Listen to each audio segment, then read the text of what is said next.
Hello, I am making this video because I was looking for the audiobook of Occupied America by Rudolfo Acuña, and it doesn't exist.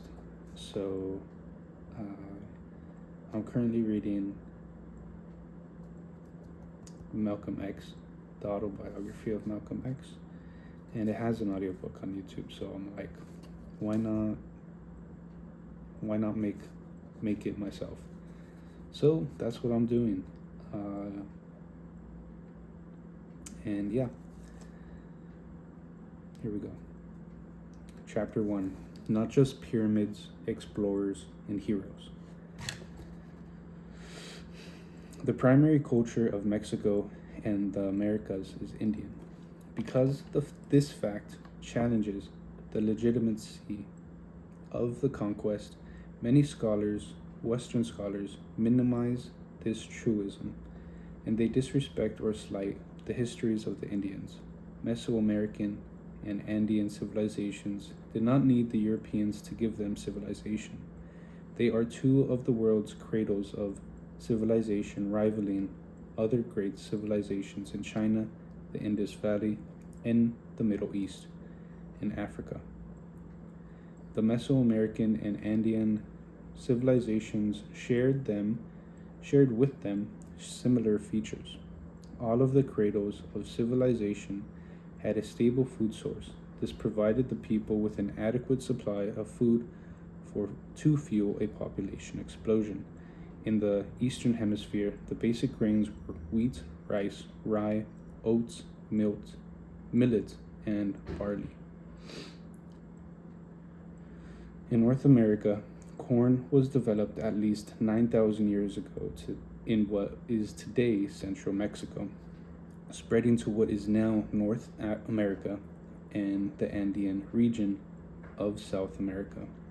Corn was essential to the evolution of the indigenous cultures, so much that the indigenous peoples worshipped maize. Corn made possible the changes in modes of production and helped mobilize labor to meet the challenges of population growth and cope with environmental change. Corn, like the pyramids, was a product of human labor and ingenuity. The cradles of civilizations. Worldwide, people began settling in sedentary societies around 8000 BC as agriculture became more common. Populaces formed laws based on mores and folkways. Slowly, 6 cradles of civilizations formed: China, the Indus Valley, Mesopotamia, the Nile, the Andean region of South America, and Mesoamerica. Food surpluses made possible speculation of labor and the development of complex social institutions such as organized religion and education.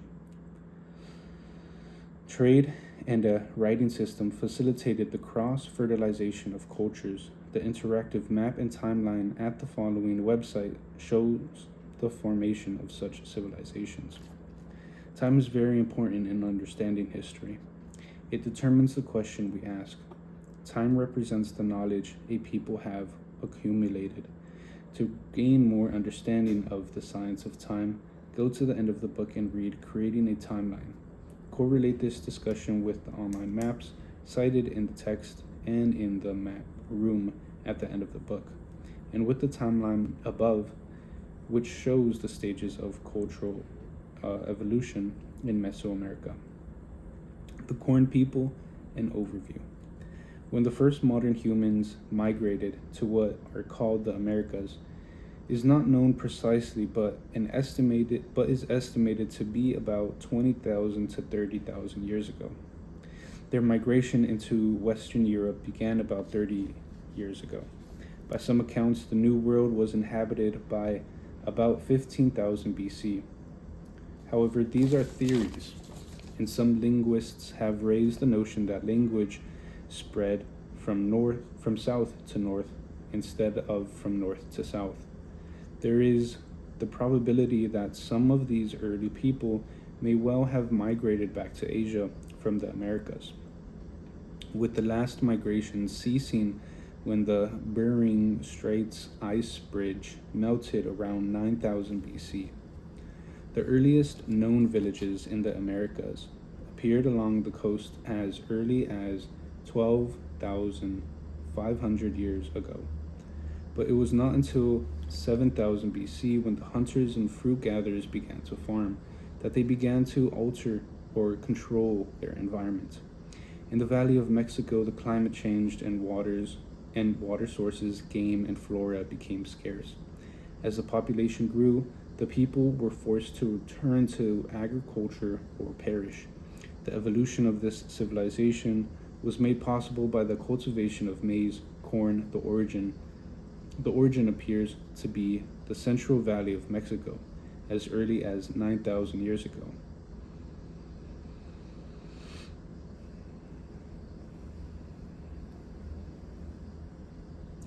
Corn became the primary dietary staple throughout Mesoamerica and then spread northward and southward. Native Americans commonly planted maize, beans, and squash, which formed the basis of their diet. Maize unified Native American cultures. Recent studies showed that people traveled with the seed to various places in the Americas. Archaeologists discovered the remains of the largest human settlement in the American Southwest, dating from 760 BC to 200 BC, which included evidence of maize farming. The completeness of the maize culture supports the theory that Mesoamerican farmers brought corn into the Southwest.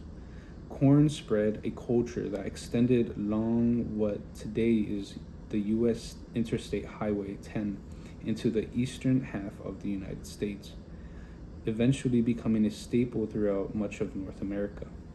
The symbolic significance of maize and its role can be found in ceremony and in ritual throughout Mesoamerica and the Southwest. The presence of maize also found in modern-day Peru as early as AD 450. The European invasion put the corn cultures in danger of extinction. This threat continues today in places like the remote mountains of Oaxaca, Mexico, where traces of genetically modified organisms, GMOs, are invading the native corn. Mexico, which banned the commercial planting of transgenic corn in 1989, imports about 6.2 million tons of corn a year, mostly from the United States. About a quarter of the U.S. commercial corn crop contains GMOs, and after harvest, it is mixed with conventional corn. As a result, much of the Mexican corn is now considered to contain low levels of background GMOs. This concerns Mexicans since GMO foods and seed are an environmental threat to wild plants and species such as the monarch butterfly. The Olmeca, 1500 BC to 500 BC. Around 3000 BC, a qualitative change took place in the life of the corn people. The agriculture surpluses and concentration of population encouraged specialization of labor. Shamans became more important in society, tools became more sophisticated, and pottery more crafted. History shows the development of civilization occurring at about the same time as in North Africa and Asia, where the cradle of civilization is traditionally believed to have been located. Mesoamerican identity had already begun to form, marked by dependence on maize agriculture and a growing population. Because the Olmeca civilization was so advanced, some people speculate that the Olmeca suddenly arrived from Africa, or even from outer space.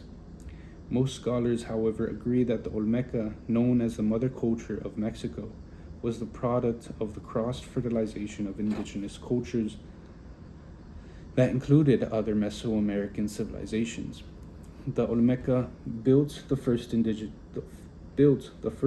kingdoms and established a temple of worldview and political symbolism the Maya would inherit. One of the few primary civilizations in the world that is state-like organizations that evolved without ideas taken from other systems, the Olmeca culture is one of the world's first tropical lowland civilizations, and adjacent to the later Mayan classic culture. The Olmeca settled villages and cities in the Gulf Coast lowlands, mostly in present-day southern eastern Veracruz and Tabasco. And in North Central America around 2000 BC, the production of maize and other domesticated crops became sufficient to support whole villages. A second breakthrough occurred with the introduction of pottery through the region. The earliest pottery came from the Oco, who populated the Pacific coast of Chiapas and Guatemala. Although not much is known about the Oco, their pottery is found from Veracruz to El Salvador and Honduras. The development of pottery allowed the storage of food surpluses, encouraging the Olmeca and other Mesoamerican people to form small villages. Little evidence of social ranking and craft specialization has been found in the early villages, which evolved from an egalitarian community into a hierarchical agrarian society of toolmakers, potters, and sculptors.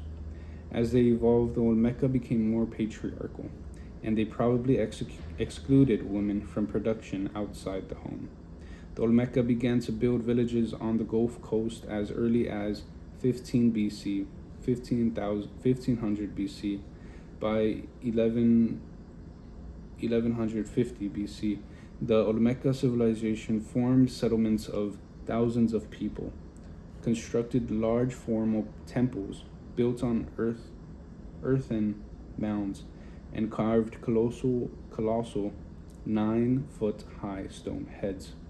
San Lorenzo was one such settlement, an urban center with public buildings, a drainage system, and a ball court. La Venta, population 18,000, a major ceremonial site in Tabasco, eclipsed San Lorenzo 2,500 as the center of the Olmeca civilization in about 900 BC. Tres Zapotes, 3,000, would eventually overtake La Veta. By the Middle Formative period, the chiefdoms emerged throughout Mesoamerica. Trade networks linked the Olmeca with contemporaries in Oaxaca and central Mexico. In the valley of Oaxaca, San Jose Mogote functioned as a primary center, as did Chalcatzingo in the present-day state of Morelos. Priestly elite dominated the primary Olmeca settlements. As they marched on, the shaman class played an ever-increasing role in the lives of the people. From these centers, they ruled dispersed populations of farmers who periodically assembled at the ceremonial and trade sites to meet labor obligations, attend ceremonies, and use the marketplace. The elites had greater access to valuable trade goods, and occupied larger homes than the common people. The elites were even buried in larger tombs. The Olmeca left behind archaeological evidence of their hieroglyphic script and the foundations for the complex Mayan and Zapotecan calendars. The Olmeca developed 3 calendars: a ritual calendar with a 260-day cycle that was used for religious purposes, a solar calendar with 18 months of 20 days, plus 5 days tacked on, corresponding to our 365-day calendar, and a combination of the 2 calendars in which religious days determined tasks such as the naming of a newborn infant, And in any case, the Olmeca used a more accurate calendar before the time of Christ than the West uses today. The development of the calendar required a sophisticated knowledge of mathematics.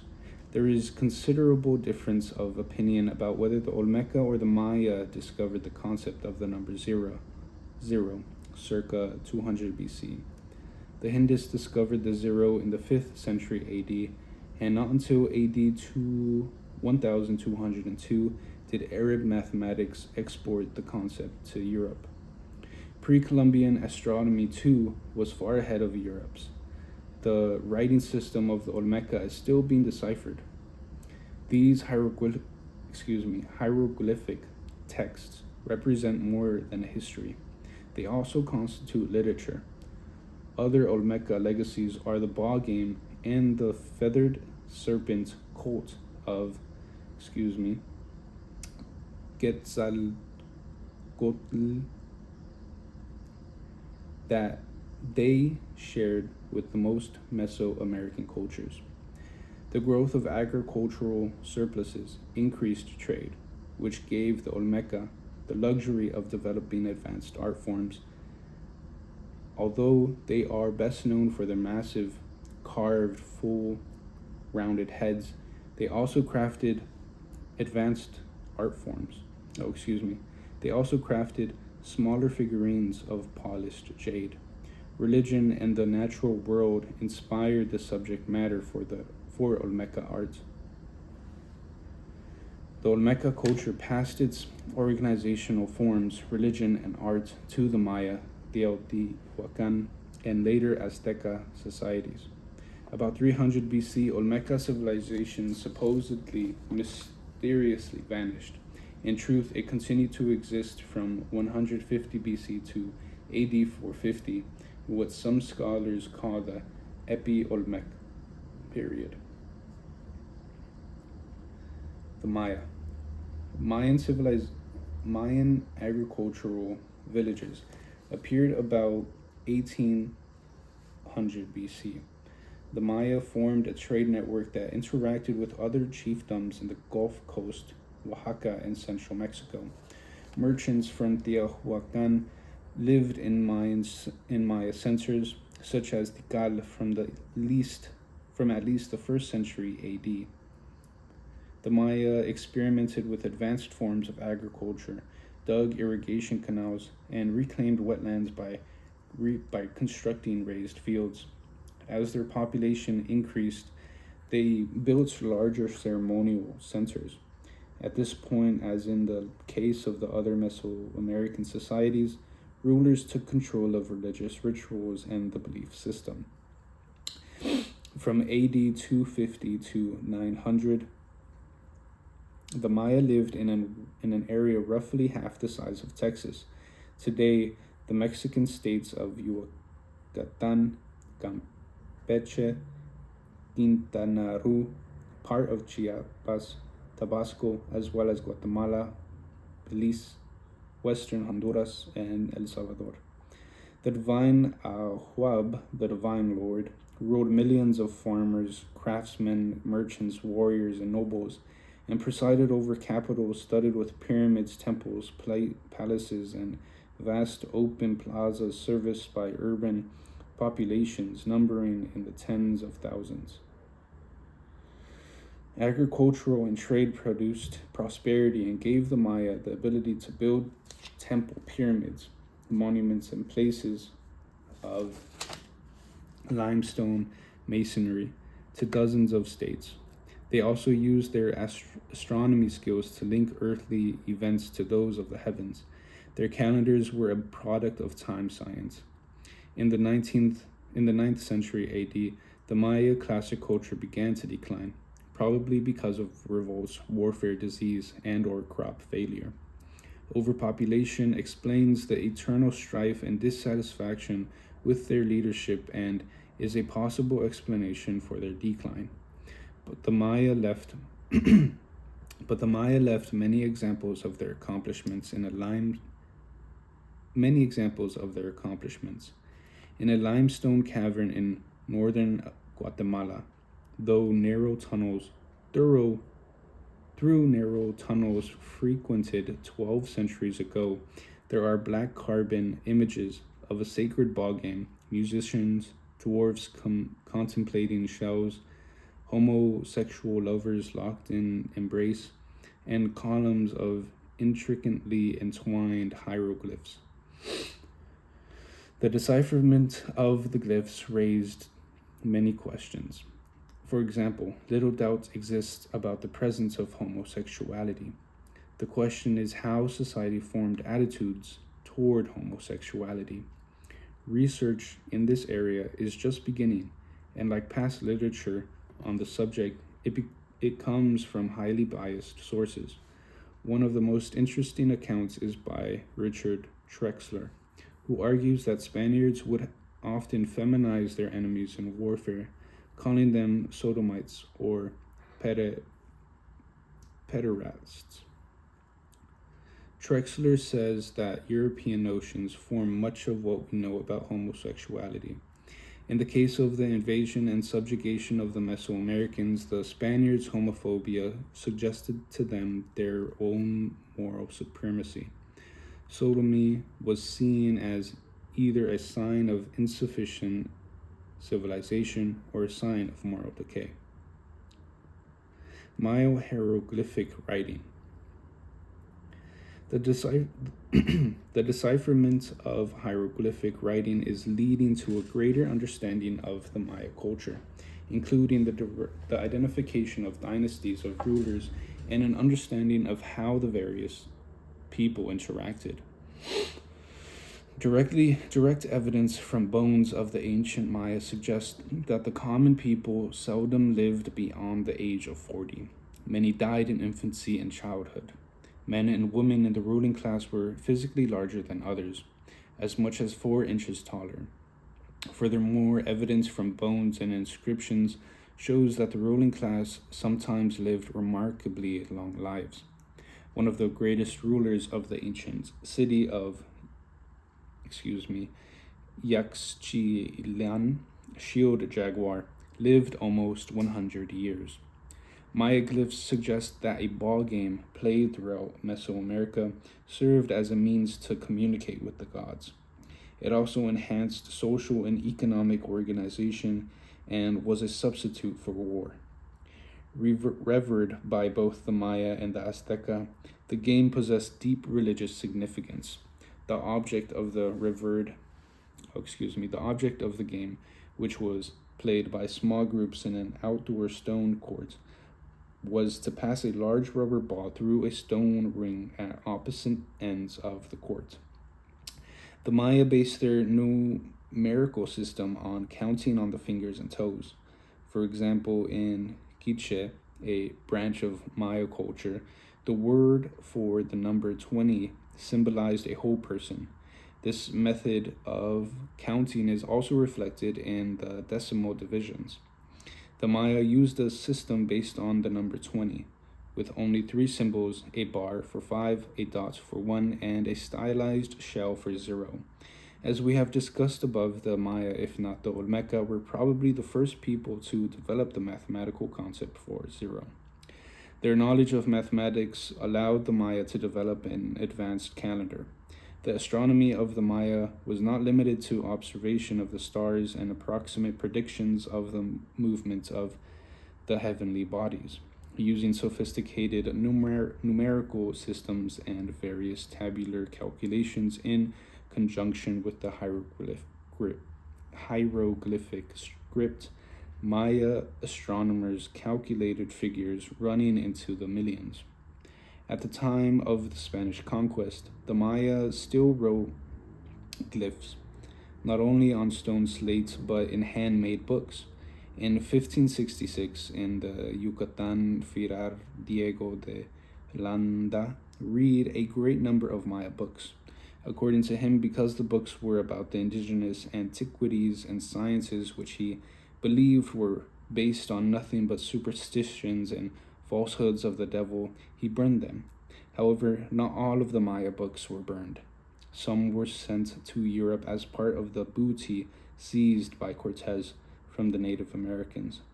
The Spaniards could not decipher them, and over the years most crumbled into dust or were thrown out as trash. Maya society. Like other Mesoamerican societies, the Maya lived with the matrix of the community. They organized themselves into extended families in which there was a patrilineal descent, multiple generations of a clan that had a common ancestor resided in one household compound. The inheritor of supreme authority was established through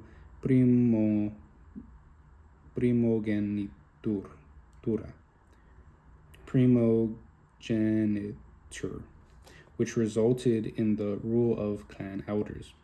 Kings also based their legitimacy on their membership in a clan.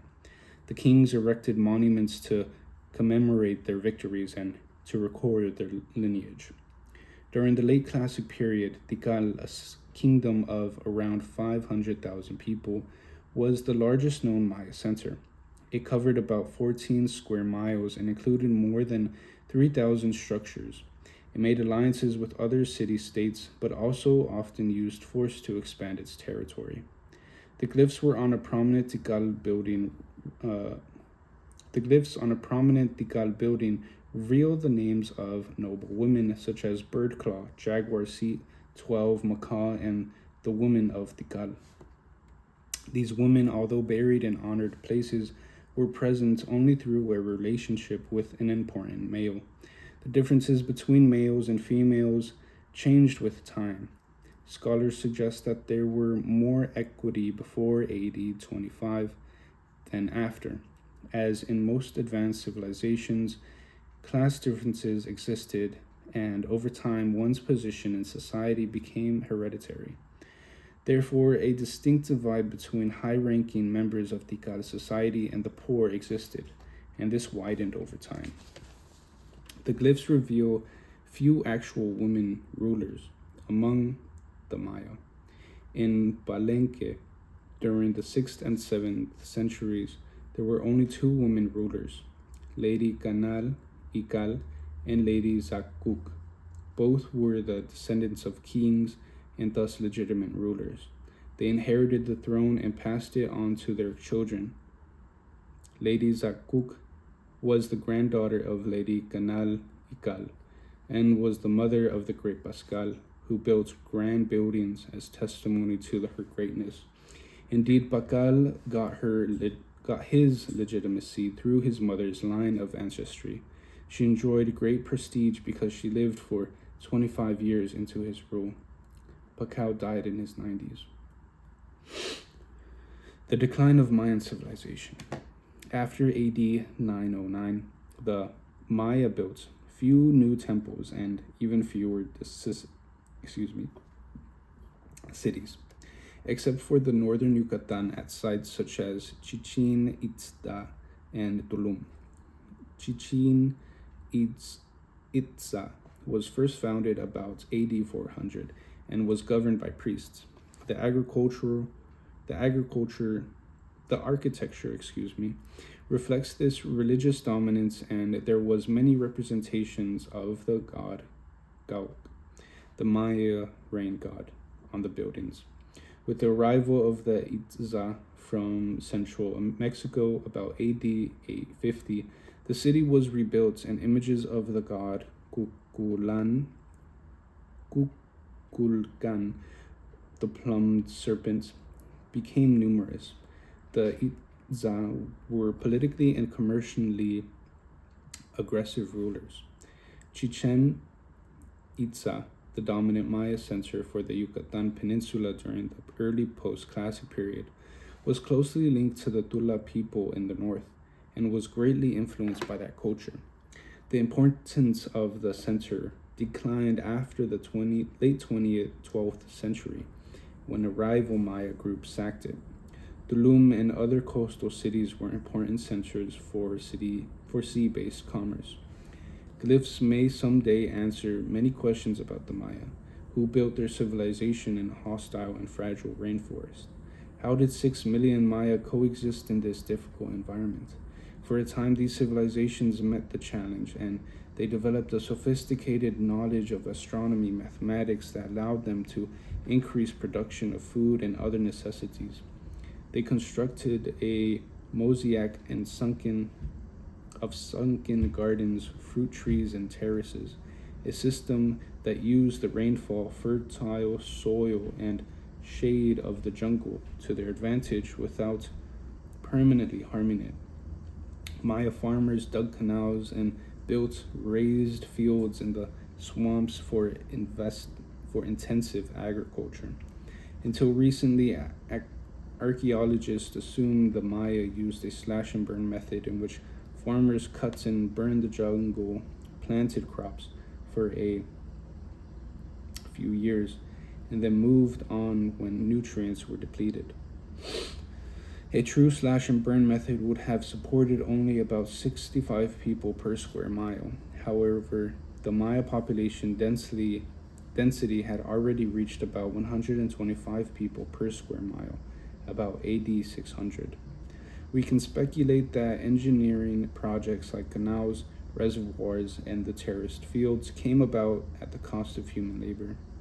After hundreds of years of relative prosperity and power, the urban infrastructure of many Maya cities broke down. The drop of the food supply increased between the lower and the elite class and between city-states. Today, Mesoamerican scholars generally agree that no single factor caused this fall. But by the late Classic period, populations suffered from malnutrition and other chronic diseases. The environment simply could not support the large population indefinitely. Surely class oppression and war played a role in the decline. The common person labored in the fields, maintaining a complex agricultural network, while priests resided in empty ceremonial centers. The nobles plainly oppressed the commoner, the warrior, temple builder, and farmer. The Maya organized construction, crews of corvée or unpaid labor, and the growth of this system magnified class hostilities over time. In addition, evidence shows a sharp decrease in rainfall between the years AD 800 and 1000, one of the most severe climate changes in 10,000 years. At roughly the time of the Maya decline in the 9th century, the droughts caused tensions. The result was that cities, villages, and fields were burned, and wars increased. Although the cities of Maya lowlands shared a common culture, they were not politically unified. Each region had a capital city and numerous small subject cities, towns, and villages. Furthermore, increased trade and competition led to welfare. The Maya civilization, however, endured for more than 1,000 years during what is known as the Golden Age of Mesoamerica. In the post-classical period, the Maya experienced a gradual breakdown of their social structures, marked by a decline of the priest class and the growing political and cultural influences of a rising merchant class. And until recently, scholars described the Maya society as peaceful.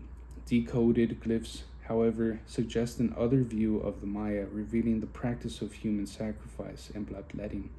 The Maya believed that the gods controlled the natural elements and that the gods demanded bloodletting. Human sacrifice was mostly limited to prisoners, slaves, and orphaned or illegitimate children purchased for the occasion. Generally, it was more common to sacrifice animals. This bloodletting and human sacrifice placated the gods and assured that the Maya that their crops would grow and their children would be born healthy. As droughts and the resulting drop of the food supply took its toll, there was a corresponding increase in both human sacrifice to appease the gods and warfare. An analogy can be made between human sacrifice and war. Teotihuacan. Teotihuacan, the city of the gods, located in the valley of Teotihuacan, in a pocket-like extension of the Valley of Mexico, became the primary center of Mesoamerican civilization around 200 BC. Like the other city-states, by the end of the formative pre-classic period, a concentrated sufficiently authority and technology to make a quantitative and qualitative leap from a loose collection of settlements to a unified empire. The civic religious complex laid the foundation for this development. At its height, at the end of the 6th century AD, Teotihuacan covered about 8 square miles. It may have housed more than 150,000 inhabitants, making it the largest city in the world outside China. In the early classic period, the people of Teotihuacan lived in apartment compounds, but some larger than others. There were more than 2,000 separate residential structures within the city, built by the rural peasants. The outlying villages were linked to the core city by commerce. As the peasants of other societies, these workers contributed labor, food, and other products for urban elites and state institutions. A strong central government gave administrators control over peasants in the city and countryside. They often treated the peasants like subjects. The ruling elites forcibly removed the rural peasants into the city during the early classic period, leaving some scattered villages. The Teotihuacanos, aided by a highly centralized state, conquered an empire that covered most of the central Mexican highlands. Urbanism and trade. Teotihuacan was a major manufacturing center in the early classic period. The products of its craft workers spread over much of Mesoamerica as far south as Honduras. The pottery especially represents Teotihuacan's highest achievement as a city and empire. Its hallmark feature is the cylindrical vessel with 3 slab legs and a cover. Vessels shaped like modern flower cases and cream pitchers graced the city. Artifacts from other civilizations were also present, adding to the city's splendor. So fabled was Teotihuacan that Azteca royalty annually made pilgrimages to the city. Teotihuacan civilization was contemporary with the Maya classic period and acted as the hub of trade networks from Central America to today's southwest United States.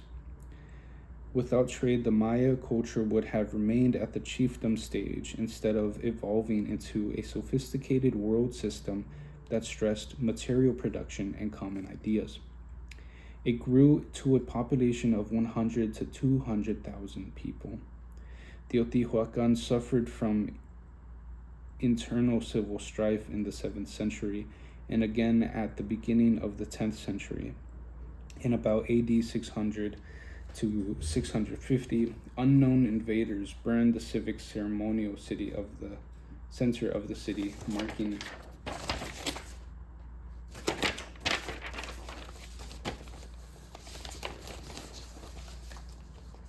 a turning point in its history. From Teotihuacan emanated a network of societies such as the city of Xochilalco, later associated with the Tolteca people. It also remained a center of long-distance trade, continuing its history of robust mercantile contact with other regions.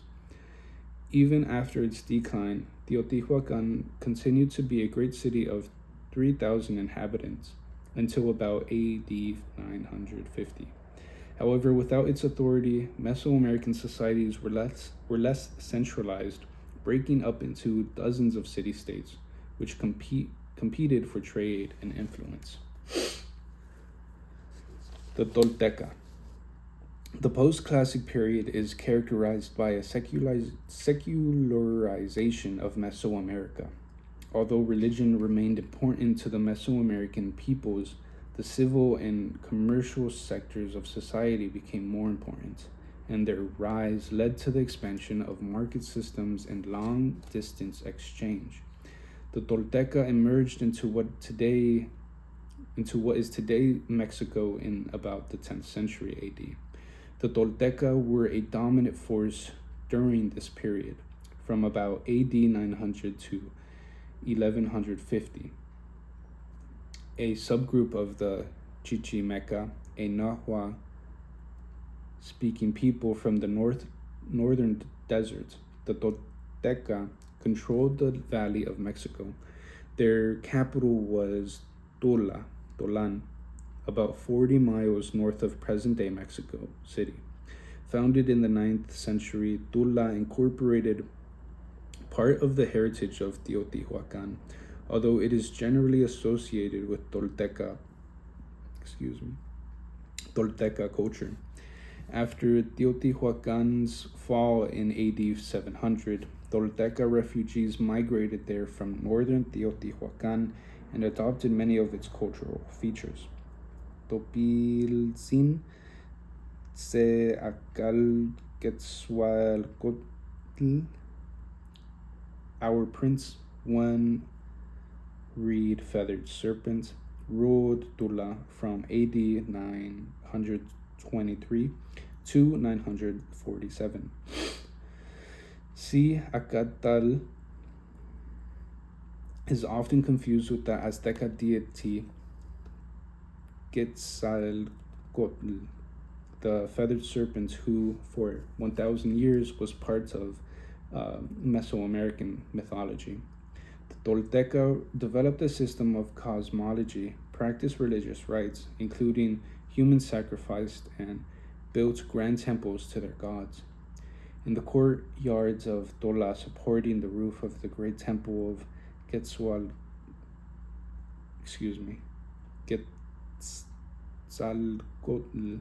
stood 15-foot columns in the form of stylized human figures, specifically enormous statues of warriors standing stiffly under the weights of their weapons and wearing rigid crowns of eagle feathers.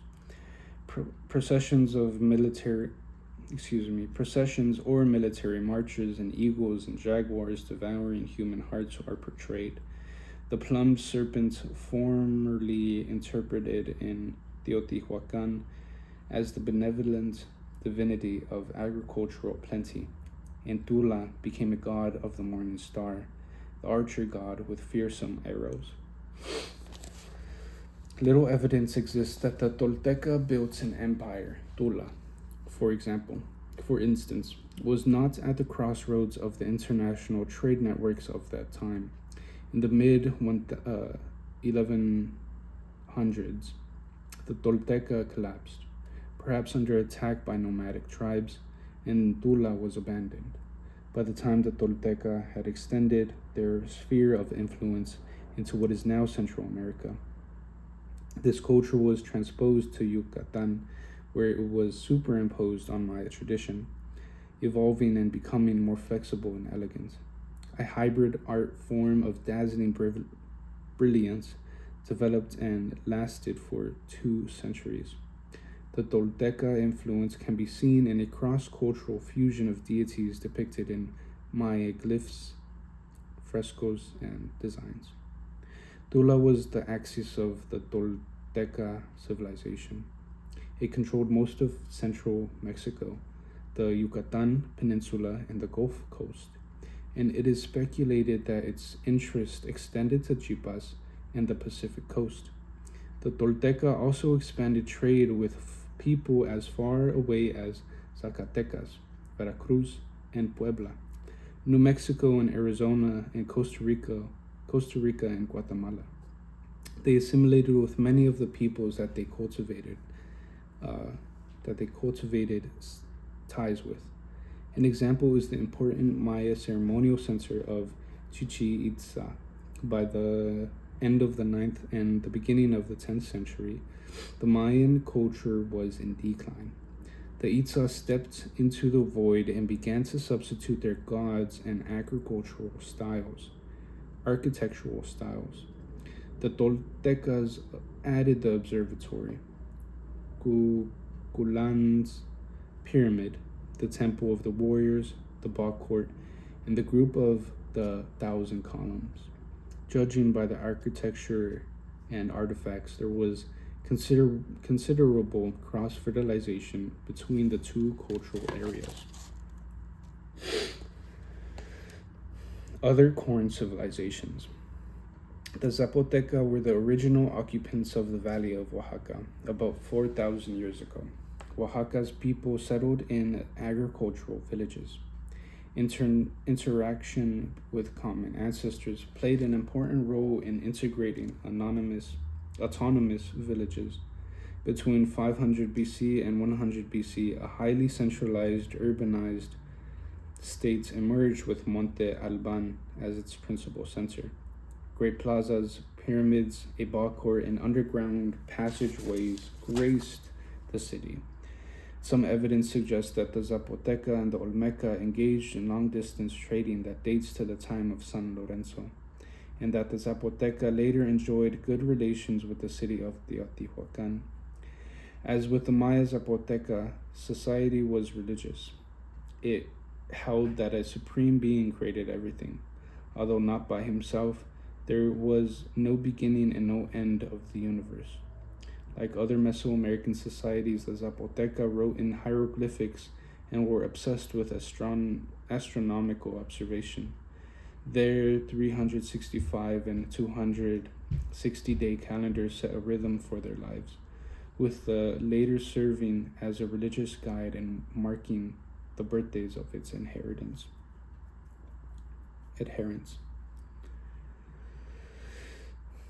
After AD 650, Monte Alban began to decline as other strong city-states emerged in the valley. Mitla, in eastern part of the Oaxacan Valley, took on greater importance. Mitla is the best-known post-classic period site, continuously occupied since the early formative period, and is thought to have been a Zapoteca religious center. Despite the growth of other societies, the Zapoteca remained a major player in the religion. Meanwhile, the highlands, the Mixteca, increased their influence, and by the 11th century, they interacted with the Zapoteca-speaking people of the valley. There was a high degree of assimilation and intermarriage between the Mixteca and the Zapoteca nobility. The Mixteca, like the Azteca, are known to have engaged in a highly ritualized form of warfare, and they were known for military prowess. Despite their influence, the Mixteca, like the Zapoteca before them, were not a dominant imperial power. They established the kingdom of Tutupec on the coast, which was important enough to garner tribute from other kingdoms. The Mixteca expanded their power by establishing strong bonds with other city-states through extensive intermarriage and war. The Mixteca developed their own art style, influenced by the Zapoteca, and the two cultures created synthesis. The creations of their goldsmiths and their manuscripts illuminations are exceptional. Mixteca manuscripts or codices constitute an illustrated encyclopedia reflecting religious beliefs and rites and the history of the Aboriginal dynasties and national heroes. The style and color range of the illustrations, as well as the symbols linked to the ritual calendar, are also found in their murals. The history depicted in the codices is a holy history, showing an abundance of deities, rituals, and The Mixteca also excelled in ceramics, which became the most highly prized ware in 14th and 15th century Mexico. The Tarasco. By the 12th century, the Tarasco people, also known as the Purpechua, ruled a vast territory in West Mexico, centered in present-day Michoacan. Their exact origin is unknown. Most probably they were parts of the Chichimeca migration. The Chichimeca were supposedly uncivilized natives from the north that the Tolteca were once part of. Nomadic groups along the northern frontier of civilization migrated to what is today central Mexico. The Azteca were part of the later wave of Chichimeca. They, along with the Tarascans, formed the Nahuas. The Tarascan civilization was originally formed through political unification of some 8 city-states located within the Parascurao Basin. The Tarasco occupied the region for more than 1,600 years, 150 BC to AD 1530. Their development resembled that of other Mesoamerican cultures. Ceramic artifacts link the Tarasco to the old traditions of Chupiquiro, present day Guanajuato.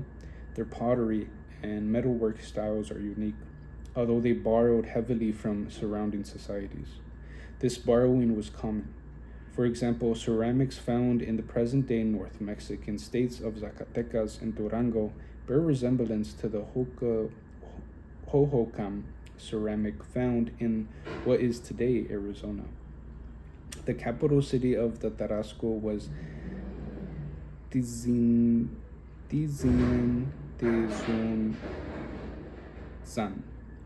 Forgive me for butchering that. But built on the shores of Lake Batzuaro and dominated a huge platform that supported 5 round temples. The Tarasco raised a well-trained army, and from Tizan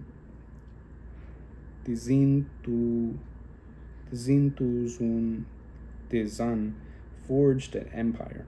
However, Tarasco military prowess did not tell the whole story. Their language and culture almost totally dominated the region, with many of the surrounding villages assimilating to it. They were excellent craftspeople,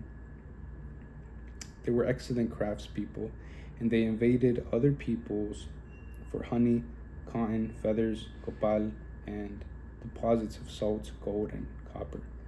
Tarasco lords were placed in conquered lands and collected tributes and goods. Unlike other Mesoamericans, the Tarasco were not well-known traders. Nevertheless, it is speculated that they did engage in some long-distance trading, even by sea. Reaching South America, Tarasco society was stratified, with nobility, commoners, and slaves. The capital city dominated the area, although most people lived in rural settlements. The Tarasco had many deities who, among other things, were associated with animals, calendarical days. Ceremonial dances affirmed their connection with ancestral gods, enemies of the Aztecs. The Tarascans flourished from AD 1100 to 1530. The Azteca attempted to conquer the Tarasco but failed. In AD 1478, 24,000 Azteca retreated in the face of a Tarasco army of 4,000 warriors. But because the Tarasco did not leave a written language, scholars know relatively little about them. The Azteca. Between AD 1325 and 1345, the Azteca founded their capital of the Tenochtitlan on an island in Lake Texcoco, later drained to build Mexico City. The Azteca Confederation of City-States reached a population of more than 350,000. Part of the Chichimeca arrived from the north. They were from a legendary place today called Aztlan. Some Chicanos say that it was in what is today the southwestern United States. Others in North Mexico, in the area of Zacatecas. A network of trade routes linked the high plateau of central Mexico with Maya's territories, reaching as far as the most remote northern districts of the empire in what is now the southwestern United States. The Azteca farm surpluses underwrote a highly advanced craft manufacturing economy. The Aztecas excelled in the building arts and supplied food for large cities. The growth of market systems gave the Azteca more opportunities to exchange their goods as well as access to other people. Their societies was stratified. The society was stratified with the elites extracting tribute and the commoners paying it. The peasants seem to have fared better under the Azteca than in Teotihuacan. They lived in small adobe houses and stone roofs and had more access to material goods. The Azteca benefited from their highly productive agricultural infrastructure. They farmed on raised fields or chinapas, fashioned by pilling earth over the natural growing surface as a way of reclaiming swampland for cultivation. They sacked flat mounds of fertile river sediment and then deepened the ditches or canals around them to create a waffle like pattern. The advantage of raised fields what that they could be cultivated year round, even during the dry season, because swamp water percolated up into the nutrient rich soil. 500 acres of fields could have fed up to 5,200 people. Excuse me. The Azteca assimilated the cultural experiences of generations of native peoples. For example, Mixteca art played an important role in Azteca artistic skill development. Azteca sculpture, Azteca sculpture displayed technical perfection and powerful symbolism. The Azteca knew and appreciated the masterpieces of the civilizations that preceded them and those of contemporaries such as in Monte Alban. They had a well-defined literature, some of which has been preserved through oral testimony. Much of this tradition was conserved in codices, which consist of a combination of pictographs and ideographs. Religious and cosmological themes dominate the manuscripts. They also had two kinds of schools, one for commoners, the other for nobility. In both, boys and girls were taught rhetoric, history, ritual dancing, and singing. In the Calmecac school for future leaders, the curriculum included law, architecture, arithmetic, astronomy, and agriculture. The poets were frequently kings or military captains from satellite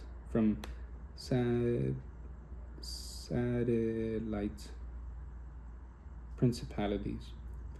Although a lot is known about the work performed by women, relatively little is known about the cultural attitudes towards them. Some scholars assume that Azteca society was rigidly patriarchal, and it became increasingly so with the militarization of society. Another viewpoint is that the pre-Hispanic Azteca gender system appears to have combined gender parallelism, where men and women play different but parallel and equivalent roles, with gender hierarchy. Gender parallelism was rooted in the kinship structures and in religious and secular ideology. Men and women were genealogically and structurally equivalent. The lower class, as in most societies, bore the burden of class oppression. Lower class women did embroidering, which they often sold in the mercado, marketplace. Generally, a woman's castes determined her occupation, and she was schooled to play that role. Women could enter the priesthood, and although there were female goddesses, women could not become the musicians or poets who honored goddesses in public. Furthermore, they could not engage in violent activities or participate directly in mercantile caravans. Women had few options, and circumstances often forced them into prostitution. The woman who worked outside the sphere of male control was suspect. According to Irene Silverblant, class and social standing critically shaped the social experiences of Mexican men and women. Anthropologist June Nash's The Azteca and the Ideology of Male Dominance describes the transformation of the Azteca society from a kinship-based society to a class-structured empire, claiming that there was a diminution of the power of women beginning in AD 830 and continuing to the 15th century. Despite this, women enjoyed equal rights under the law and could participate in economy. According to Nash, women were active producers as well as vendors. They could hold property, but whether they did and how much depended on social class. The Azteca were the beneficiary of Tolteca culture, and many Azteca males took Tolteca wives, which quickened the assimilation process. According to Nash,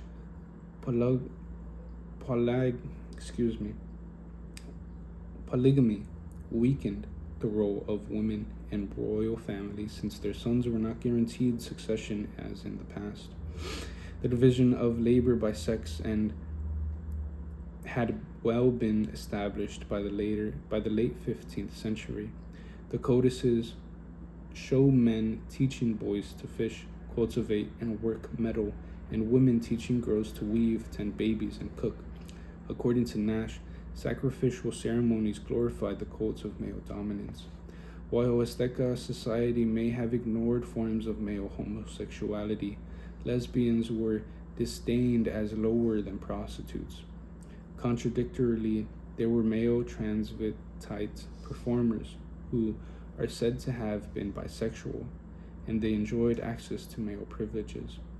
In short, Azteca culture appears to have been highly puritanical, militaristic, and male-centered. Among men, power came with age, which brought privileges. As with other Mesoamerican civilizations, human sacrifice and war were interwoven into Azteca religious practice. The Azteca justification for human sacrifice was a cosmic view that encompassed the demands of their god, Huitzilopochtli, lord of the sun and god of war. The Azteca placed their faith in their priest, who revealed that the sun and the earth had been destroyed 4 times. The present era was known as El Quinto Sol, the 5th sun, the final destruction of what was imminent. Only special intervention through Huitzilopochtli would save them. The religious system legitimized the authority and the tributary rights of its leaders. Blood sacrifice was necessary to preserve the sun and the whole structure of the universe from the threats of cosmic destruction. The logic was that the sacrifices appeased the sun. It was based on the cyclical belief that the sun provided food and the sacrifices fed the sun. The need for sacrifices was made even more imperative after the droughts of 1450 ravaged central Mexico. The Azteca and others believed that too few victims having been offered to the gods caused the calamities of 1450. The Azteca rationalized war, which was the result of politics and trade, in much the same way as the Christians, Jews, and Muslims rationalized holy wars. Every aspect of Azteca life, from the birth of a young warrior to a woman's continuous sweeping of dust from the house, symbolized the intricacy of war as well as their advanced society. Azteca society was well-ordered and highly moralistic, treating commoners with consideration, compassion, and mercy, while also demanding from them moral conformity. Medical treatment was on a par with Europe's, and life was less harsh than it was in Europe at the time of the arrival of the Spaniards. Los Norteños. Mesoamerican culture spread beyond what is considered its traditional boundaries. Defining those boundaries is arbitrary. Its influence spread from what is today Central America in the south to what are today northern Mexico and the US South. Corn is bound to the rise of Mesoamerica and sustained the northern people. Mexico's north had various societies, most of which lacked sufficient water to sustain large populations. Nevertheless, the southwest, outside of Mesoamerica and northern Mexico, has the largest continuous history of habitation. The indigenous populations of the southwest shared an agricultural tradition revolving around corn and the use of ceramics. Unlike Mesoamerica, most of the Southwest is believed to have lacked state-level societies and urban centers. People arrived in what is now the Southwest between 23,000 BC and 10,000 BC. About 4,000 years ago, corn was brought to the region of Mesoamericans, similar to what is present-day northern Mexico. Many formed homes in villages or rancherias or remained hunters. Agriculture transformed the lives of the people, and by 500 BC, corn, squash, and beans were grown and pottery was crafted. The cultivation of corn is estimated to have occurred from 1100 BC to 500 BC. This led to complex social and economic systems among the northern peoples, namely the Huhucam, the Mogollon, and the Anasazi. Rancheria populations comprised the Opata and Pima or Altos lived in northern Sonora. Band tribes such as the Apache also struggled in a proximity to these populations. Carlos Viles Ibanez writes, a triad of complex agriculturally based societies that included the Hohokam of southern Arizona and Sonora, perhaps the Mogollon of Casas Grandes, Chihuahua, Mexico, and to a lesser extent the Anasazi of Chauco Canyon and Mesa Verde, who inhabited the Four Corners area of New Mexico, Arizona, Utah, and Colorado, lived in the region. One of the most successful civilizations was the Hohokam, beginning with their transformation about 300 BC. Although, as with the Mesoamerican civilizations, the process began hundreds of years before this date. According to anthropologist Velez Ibanez, the Hohokam were probably migrants from Mesoamerica. For nearly 1,700 years, they flourished among the desert rivers before vanishing in the 15th century AD. During the formative period, the Hohokam lived mainly in flask-shaped huts set in shallow pits, plastered with mud over a framework of poles and woven twigs. Early villages were loose clusters of houses separated by stretches of packed clay.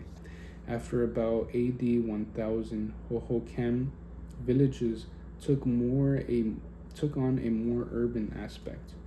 Each contained several great houses, typically 3 or 4 stories high, and numerous smaller dwellings similar to the early pit houses. One city stretched for a mile and included at least 25 compound of buildings. A vast irrigation network consisting of more than 1,000 miles of canals crisscrossed an area of some 1,000 square miles. Archaeologists estimate that at least 100,000 and possibly 1 million people lived in these ancient cities. They subsisted on the barren deserts, making the desert productive, and through irrigation and by breeding a variety of drought-tolerant corn that would grow from planting to harvest on a single watering. In addition, they cultivated squash, beans, tobacco, and cotton. Acid-etched shells suggest that the Hohokam traded with tribes 1,000 miles to the east. By 1450, Hohokam civilization vanished. Legend has it that raiders from the east swept down on the Hohokam, destroying homes and fields. But upon returning, they never rebuilt the cities or canals. Some archaeological authorities believe the demise of the Hohokam came after a gradual transition. They theorized that the Hohokam never left, but abandoned most of their villages in the Salts and Gila River valleys around AD 1450. The theory is that the Hohokam society collapsed because of internal conflicts brought about by environmental pressures, and that they taxed the land's capacity to feed the people. The floods during the late 14th century most probably damaged the Hohokam canal systems. These disasters weakened the control and authority of the secular or theocratic elite. This did not happen overnight, but was a process that lasted several generations. Another theory is that the Salado, a mixture of Anasazi and Mogolon cultures, simply migrated and took over, blending with the Hohokam and diffusing them out of existence. Further evidence suggests that the long-term effects of irrigation contributed to the Hohokam's demise. River waters carries dissolved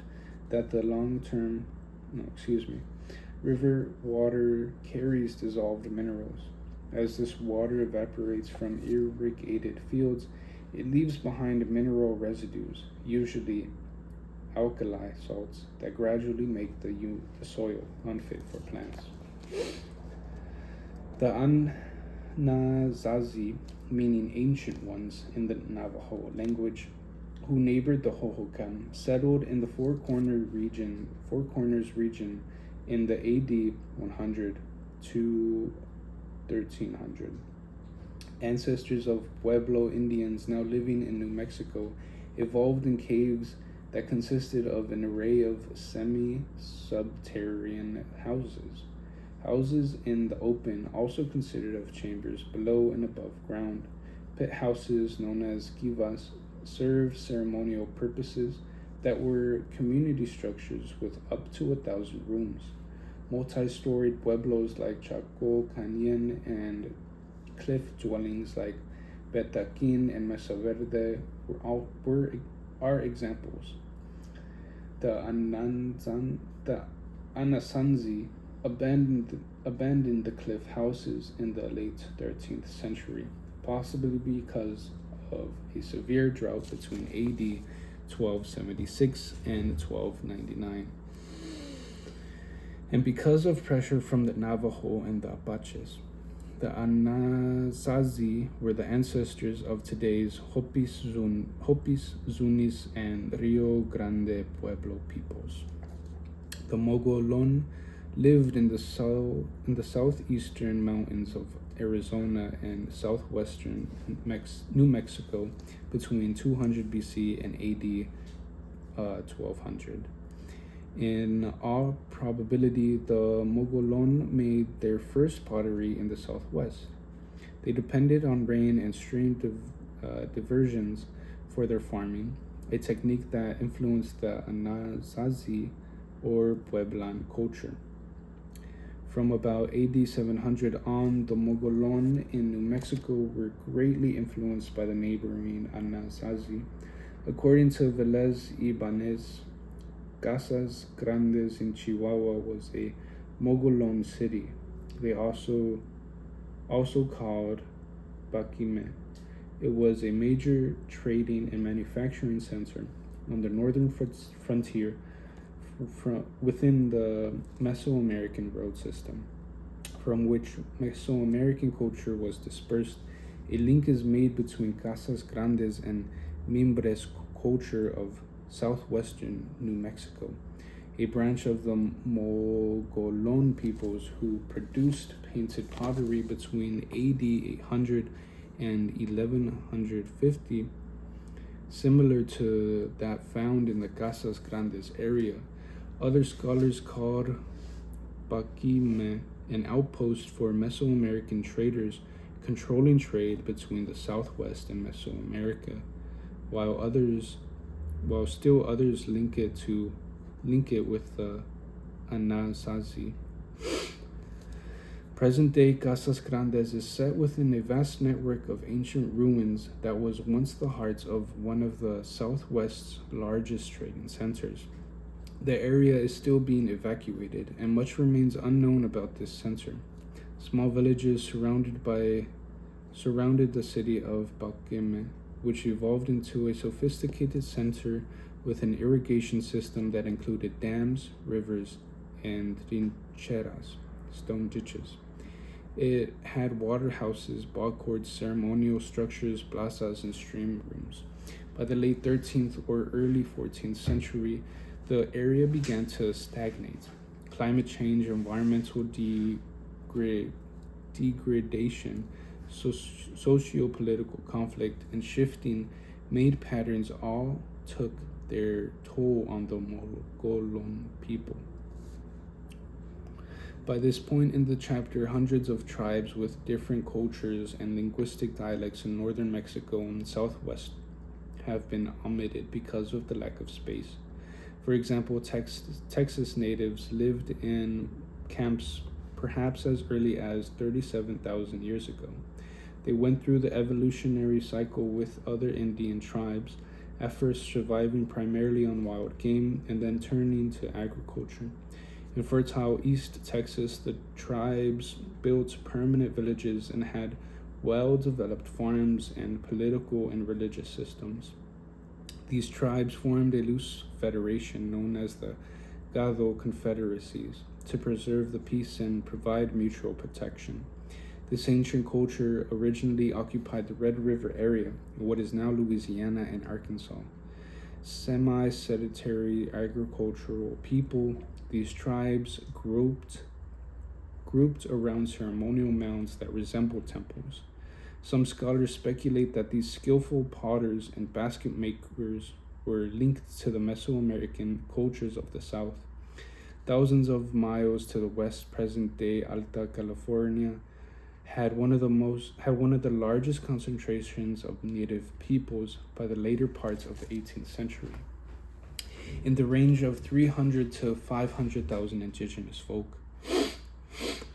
Dozens of tribes adapted to its various climate and topography. Mostly California had a mild climate and abundance of food, like Hawaii.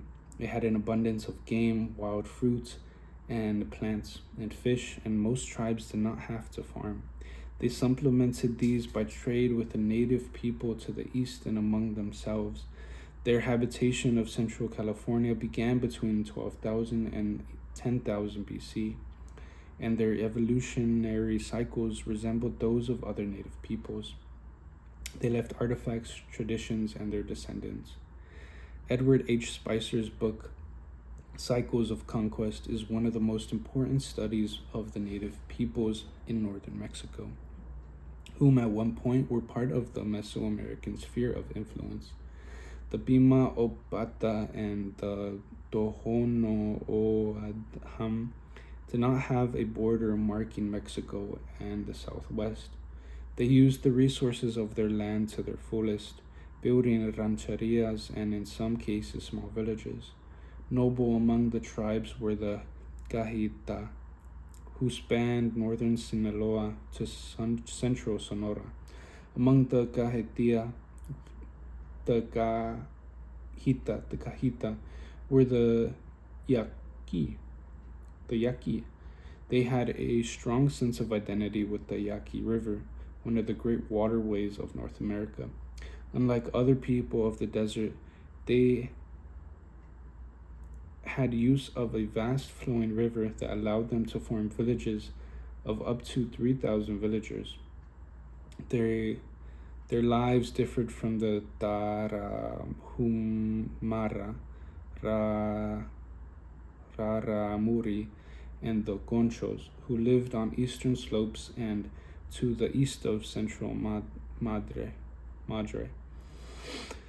Although these tribes numbered in the tens of thousands, They blistered in bands of 30 or fewer people, farming, hunting, and gathering to survive. When the sun got blistering hot, they migrated to the headwaters of the Siras to farm. In the harsh winters, they migrated to the lower altitudes to hunt and gather. The indigenous people to the north did not build great cities, but like other peoples, they were bound together by corn and they traded intensely. They endured frequent droughts, often warred with each other, and they endured. Conclusion: the world system in 1519. Mesoamerica was an interconnected world that was integrated and in which events taking place in one social unit affected those in another over an extended region. It was composed of large towns and their dependents, rural companies. The rural communities' authority over the commoners. The forms of government varied from chiefdoms to fully developed states. In the Valley of Mexico, there were about 50 city-states with rulers or joint rulers appointed by the royal lineage as the supreme authority. They called the supreme ruler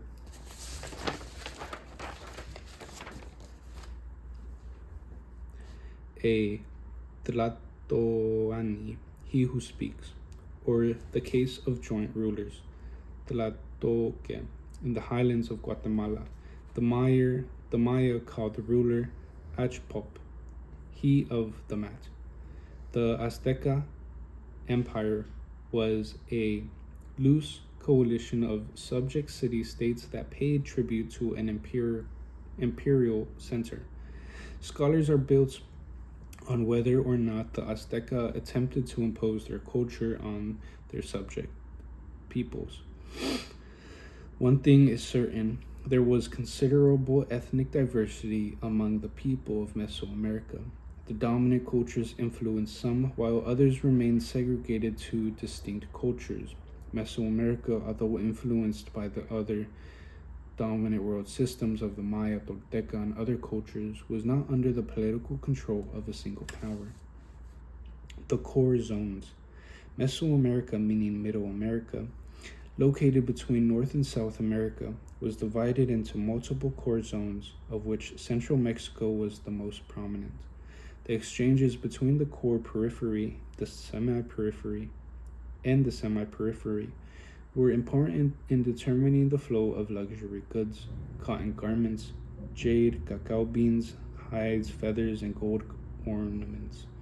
The core, through conquest, contribute demands or trade activities, often obtained the goods that in great part were a product of its demands. We have identified the core zones as Central Mexico, West Mexico, Oaxaca, and the Maya zone. Tenochtitlan was the capital of the Central Mexico zone, inhabited by some 200,000 persons. The Azteca Empire ruled over approximately 300 city-states and over 100 or so client states throughout the empire, ruled over approximately 30 city-states and over another The Azteca Empire ruled over approximately 300 city-states and over another 100 or so client states throughout Central Mexico core zone. The Azteca appointed administrators to oversee the states and in other instances cemented alliances through marriage between Azteca and other elites.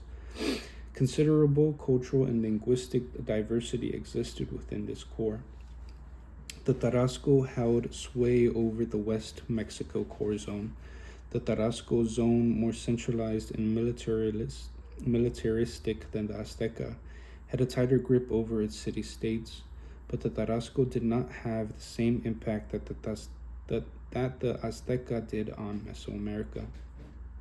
The Oaxaca core zone was less integrated than the previous two zones. This zone consisted of 50 small kingdoms in which the dominant language languages were Zapoteca and Mixteca. However, as in the other zones, multiple languages coexisted with the dominant languages.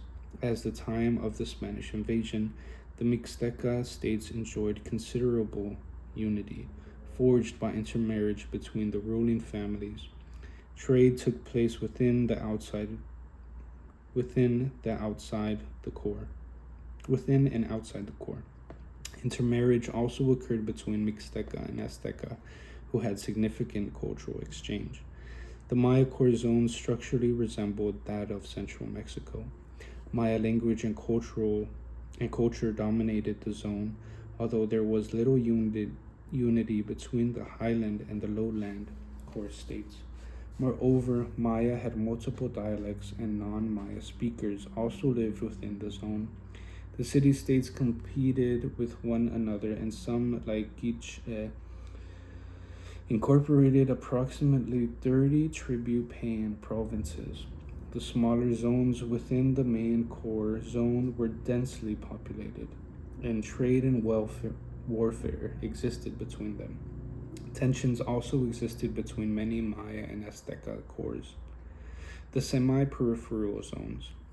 The semi-peripheral zones, regions that mediated between the core and the periphery, were important to the exchange network, especially when dealing among competing core states. They assimilated much of the trade and the religion of the core and the periphery. Casas Grandes, in what is now the state of Chihuahua, was one such semi-peripheral region, although it did not exist at the time the Spaniards arrived. The Mexican state of Tabasco on the Gulf Coast was also an important semi-peripheral zone. Many of these regions were ports of trade societies, and centers such as Cicalanco were quite cosmopolitan. They organized the governing class, comprised of merchants, into political councils in which women could reach high positions of authority. The South Pacific Coast region is less well known. The Azteca and Quiche Maya vied for control of the Soconusco area, which ultimately became a tributary province of the Azteca. The Caribbean coast, including the Yucatan Peninsula and the Central American Isthmus, was another important semi-peripheral zone. Among the most important of these semi-peripheral centers was the island of Cozumel, which was run by merchants who invested in massive temples, shrines, and palaces. These port towns bordered the Caribbean all the way to Panama. The Mesoamerican periphery. The zones of the Mesoamerican periphery actively participated in the economic, political, and cultural life of the Mesoamerican world. However, the people in the periphery played a subordinate role. They were unequal and often subject provinces. The periphery should not be confused with frontier zones, from which the Azteca originally came. The periphery extended to Mexico's northwest, from Colima to Culiacan, and well into Sonora. In the northeastern part of what is now Mexico, the Huaxteca played a peripheral role. Its people had no writing system, and tension existed between them and the Azteca. Southeastern Central America was also a peripheral zone, occupied mainly by people speaking Pipil, which is closely related to Nahuatl. The Lenca language was also spoken in this peripheral zone. This peripheral zone was especially rich with diverse peoples who interacted with the Maya and were organized into simple city-states or chiefdoms. It is important to reiterate that contact also existed with what is now the U.S. Southwest. This contact varied, but was most intense with the descendants of the Hohokam and other sedentary populations. Distance played a role in how much influence the core had. Frontier peoples such as the Azteca were eventually integrated into the core. The main point is that the diverse peoples of Mesoamerica were unified under a vast, well-defined world system, in many ways more distinct than the European world system. Although there has to be more research, it is highly probable that a trade structure existed and integrated the disparate regions. Exotic commodities from Mesoamerica have been found, and it is probable that they were circulated through local native trade networks. Turquoise was an important trade item, and long distance trade between the Zuni and Sonora existed. There was also a high use of turquoise in Mesoamerica. Trade contributed to the evolution of division of labor. It led to the evolution of state systems in Mexico proper, and it was a mercantism of economic integration. The population of what is today Mexico and Central America had reached 25 to 38 million by the arrival of the Spanish, and because of the population explosion in what is the Mesoamerican region, it is probable that contact with the Spanish would have increased the quest for water.